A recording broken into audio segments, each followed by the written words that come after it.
Okay, so what we are going to do next is to get the number of items in a list. So the items are basically what the list contains. So if you want to get the number of items in a list, then we use the len function just as we used when we were dealing with strings.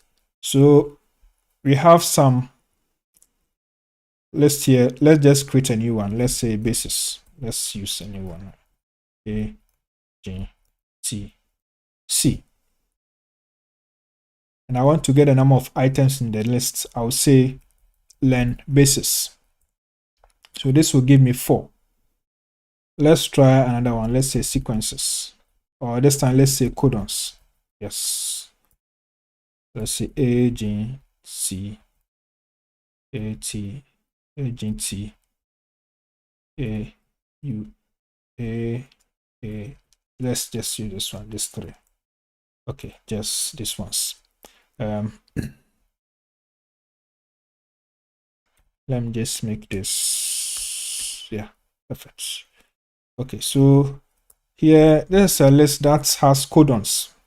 So the number of items in this case will be what? The number of codons. So if I say len codons, I'll get 3. So that means that there are 3 codons here. So AGC, AGU, AAU. So this is what lists are. These are the items in the lists. Okay. Now this one is different from where situations where you have this. Let me just issue this. Let's say I had a strange objects. Let's say AGC.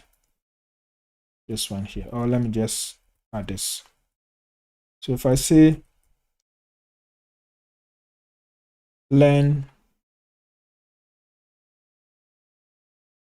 strange obj, this is 5. So the 5 here refers to the individual individual basis here. So the length of the strange, the length of the sequence. So we have this here, but this is different. This one we are dealing with items. So each of these items we can find the length. So this one is 3, this is 3, this is 3. But the items, those in the container, there are 3 of them.